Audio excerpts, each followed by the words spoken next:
하나님 말씀 누가복음 3장 23절부터 38절. 누가복음 3장 23절부터 38절까지 말씀을 같이 한 목소리로 봉독하겠습니다. 예수께서 가르치심을 시작하실 때 30세쯤 되시니라. 사람들이 아는 대로는 요셉의 아들이니 요셉의 의인은 헬리요, 그 이는 마따시요, 그 이는 레이요, 그 이는 멜기요, 그 이는 얀나요, 그 이는 요셉이요, 그 이는 마따디아요, 그 이는 아모스요, 그 이는 나옴이요, 그 이는 에슬리요, 그 이는 낫게요, 그 이는 마아시요, 그 이는 마따디아요, 그 이는 서머니요, 그 이는 요색이요, 그 이는 요다요, 그 이는 요하나니요, 그 이는 레사요, 그 이는 스룹바벨이요, 그 이는 스알리엘이요, 그 이는 네리요, 그 이는 멜기요, 그 이는 아띠요, 그 이는 고삼이요, 그 이는 엘마담이요, 그 이는 에르요, 그 이는 예수요, 그 이는 엘리에서요, 그 이는 요림이요, 그 이는 마따시요, 그 이는 레이요, 그 이는 시몬이요, 그 이는 유다요,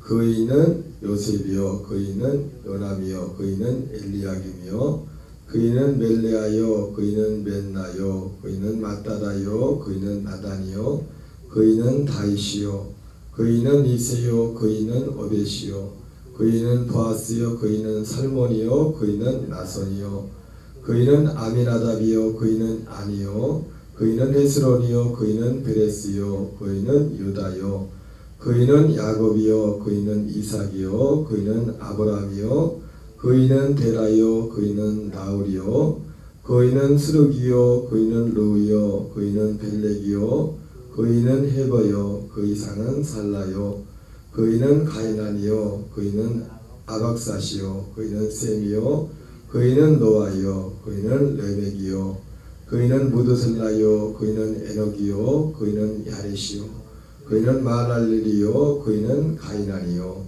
그 이는 에노스요, 그 이는 셋이요, 그 이는 아담이요, 그 이는 하나님이시니라. 아멘.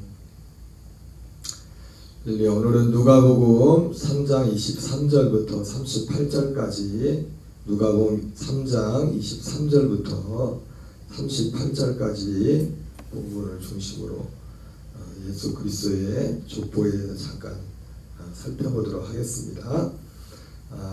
오늘 이 본문은 예수님의 족보에 관한 기록입니다. 성경 특별히 복음서에 예수님의 족보가 나와 있는데 마태복음과 누가복음에 나와 있습니다. 근데 이 족보의 형태가 좀 내용이 마태복음과 누가복음이 여러 가지로 다르게 나타나고 있습니다.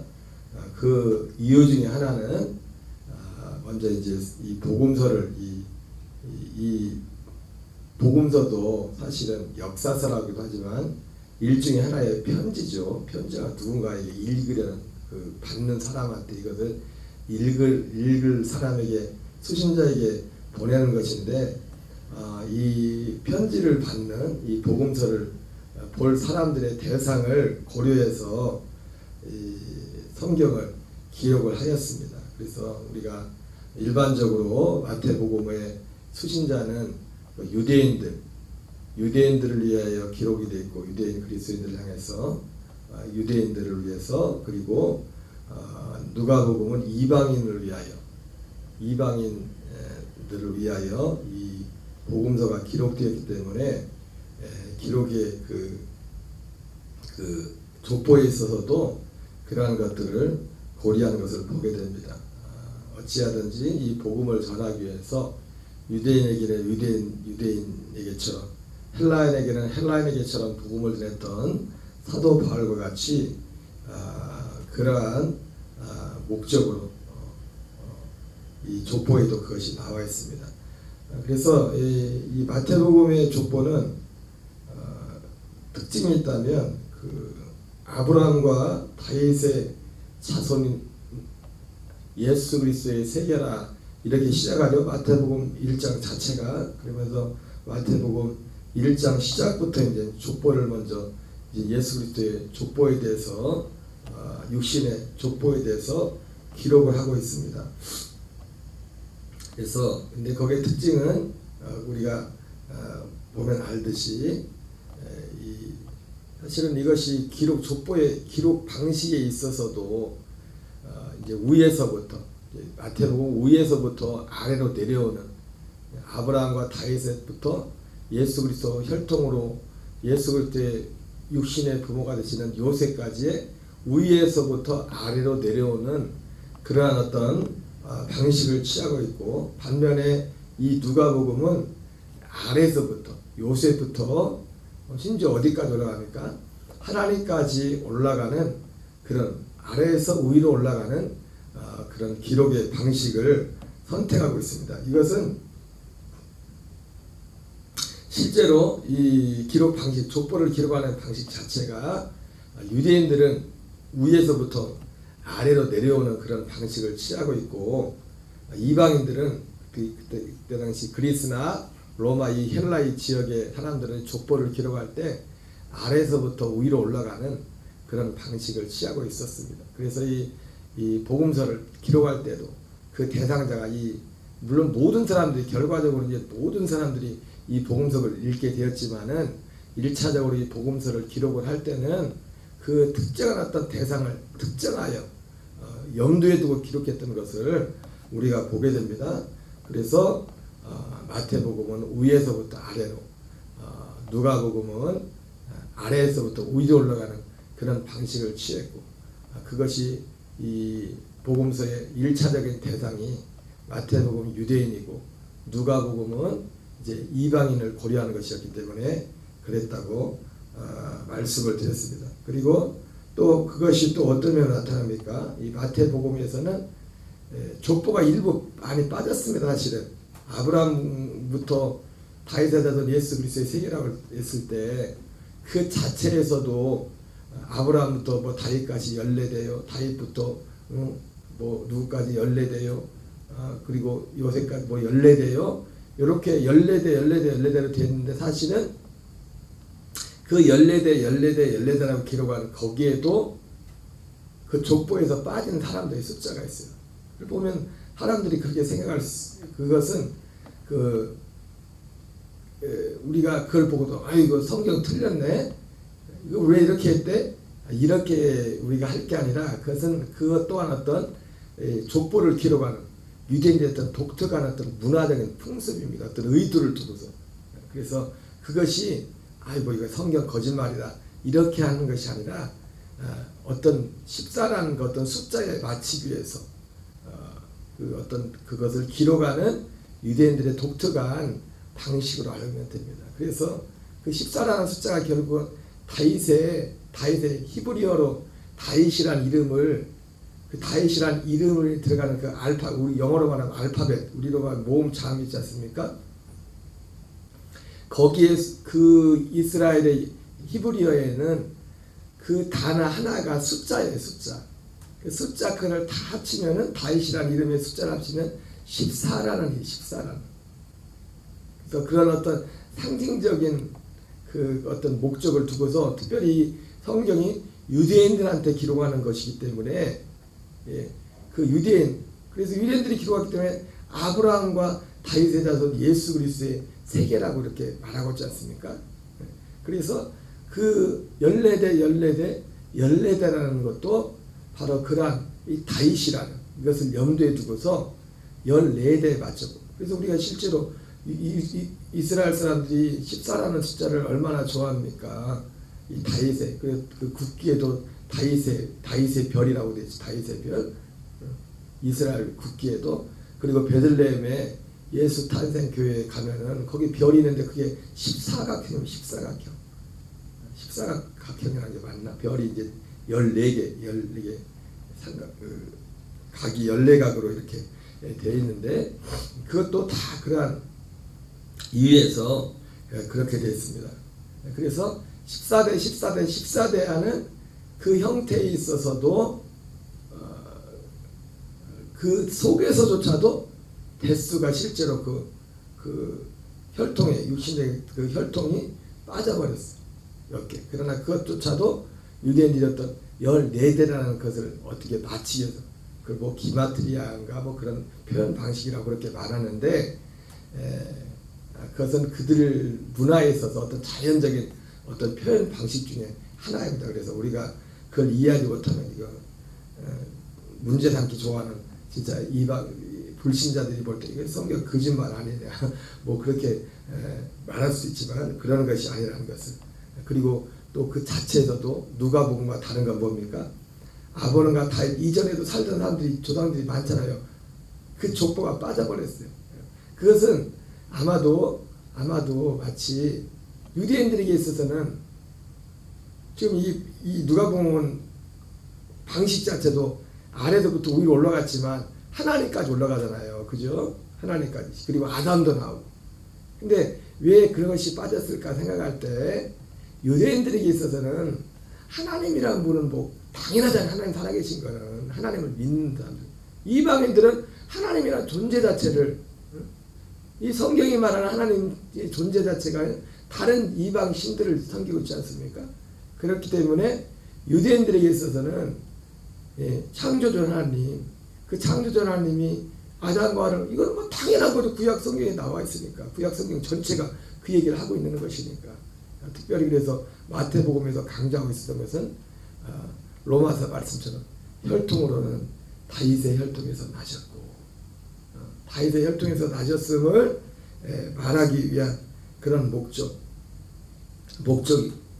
반면에 누가복음은 아까 말씀드렸던 것처럼 이방인들을 위한 그런 그 복음서를 기록하면서 이 족보에서조차도 그 방식 자체가 표현하는 기록 방식 자체가 마태복음이 위에서부터 아래에서 내려왔다면 누가복음은 아래에서부터 위로 올라가는 방식을 취했고 그리고 족보도 사실은 이 부분에 대해서는 족보에 대해서 구체적으로 들어가면 굉장히 좀 난제들이 많이 있어요.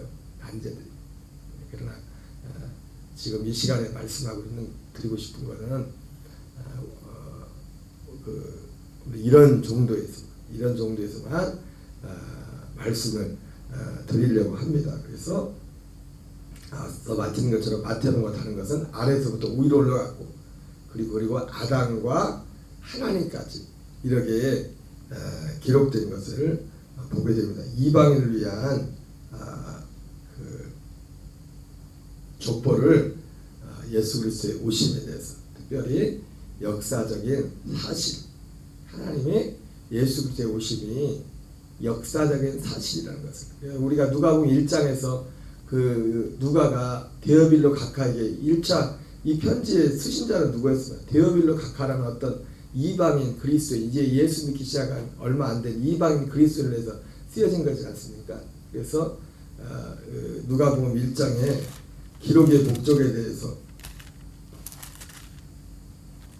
이렇게 말씀하고 있죠. 우리 중에 이루어진 사실에 대하여 처음부터 목격자와 말씀에 일꾼된 자들이 전하여준 그대로 내력을 저술하고 붙들던 사람이 많은지라 그 모든 일을 근원부터 자세히 미루어 살핀 나도 데오빌로 각하에게 차례대로 써보낸 것이 좋은 줄을 알았노니 이는 각하가 알고 있는 바를 더 확실하게 하려 함이로라. 이렇게 말씀하겠죠. 근원부터 자세히 미루어 살핀 그런 내용들을 이 족보에도 그것을 담고 있습니다. 어쨌든 누가복음은 마태복음은 유대인들을 위해서 그리고 누가복음은 이방인들을 위하여 기록하였는데 그러나 예수 그리스도는 우리가 아시다시피 요 앞에도 나오지만은 지금 혈통적인 어떤 가계도를 이렇게 족보를 기록하고 있지만 이 누가복음 같은 경우는 예수님의 그 마태복음은 하나님의 아들이라는 분도 있지만 아브라함과 다윗의 자손이라는 거기에 먼저 초점을 두고 있습니다. 초점을 두고 있고 어쩌면은 거기에는 그 하나님이 유대인들의 약속한 그 약속 아브라함과 다윗은 약속과도 관련이 있지 않습니까? 그것을 염두에 둘 수도 있습니다.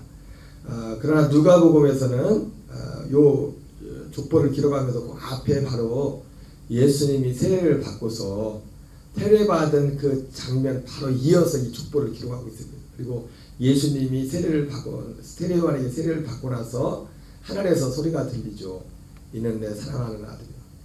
네, 하나님의 아들이라는 하나님의 당신의 아들이라는 그것을 이 성경에 기록하고 오늘 족보에 기록하고 있습니다. 그렇습니다.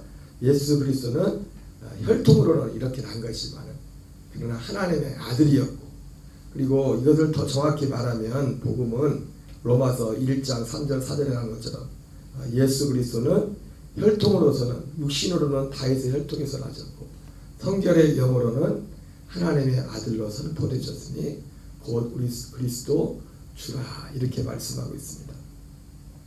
이 두 족보와 이 복음서를 다 종합해 볼 때 결과적으로 예수 그리스도께서 이렇게 오신 것은 마태복음에서는 사실은 그 유대인들을 위한 복음서였지만은 그래서 그 예수님의 기록도 특별히 유대인들에 대해서 편애하는 것 같은 그런 어떤 그 장면들이 많이 나옵니다. 그래서 이방인들과 만났을 때 예수님이 자주 표현했던 것이 나는 이스라엘의 잃어버린 양에게는 보내심을 받지 않았다. 이런 표현들이 종종 나옵니다.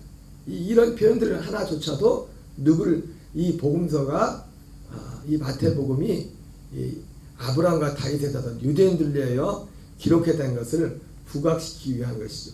그럼에도 불구하고 그런 것은 역설적으로 결과적으로 그러나 혈통으로는 그런 것이지만 여러분 이제는 우리가 혈통으로나 육정으로 요한복음에 나오는 것처럼 그러나 반면에 요한복음은 뭘 말합니까? 혈통으로나 영접하는 자 곧 그 이름을 믿는 자들에게는 하나님의 자녀가 되는 권세를 주셨으니 이는 혈통으로나 육정으로나 사람의 뜻으로 나지 아니하고 오직 하나님으로부터 난 자들이니라.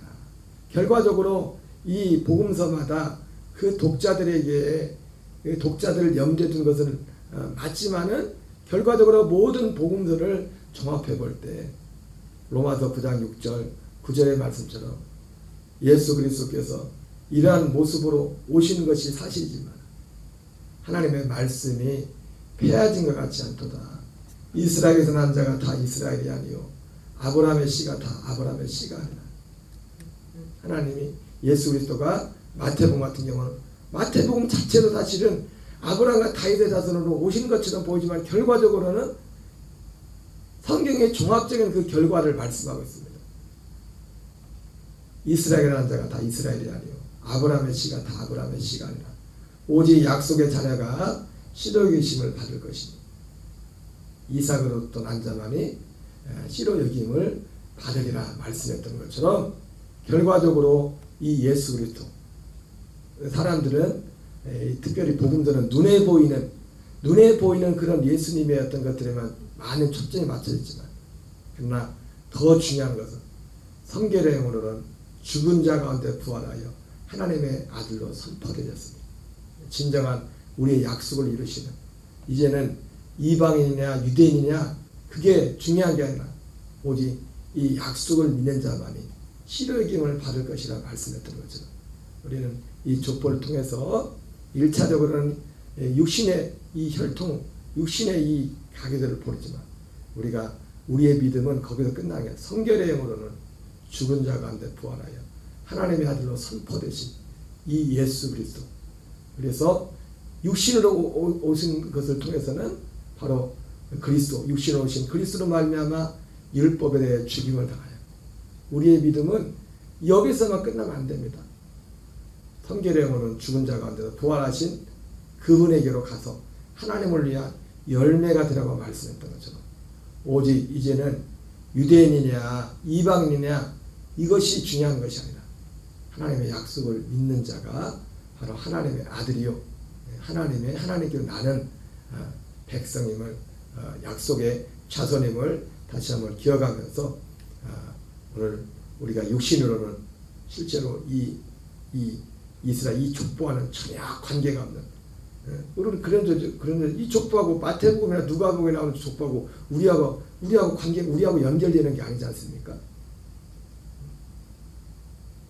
진정한 족보는 바로 이 혈통이 아니라 할례는 육신에 있지 않고 마음에 할지니 그 말씀과 같이 이제는 죽은 가운데 부활하신 예수 그리스도로 말미암아 우리가 진정한 하나님의 약속의 자손으로 살 수 있는 이 시대를 살고 있는 겁니다. 오늘 한날도 오직 이 믿음 안에서 자든지 깨든지 주님과 함께 사는 저와 여러분 되시기를 주의 이름으로 축원합니다. 주기도문으로 마치겠습니다.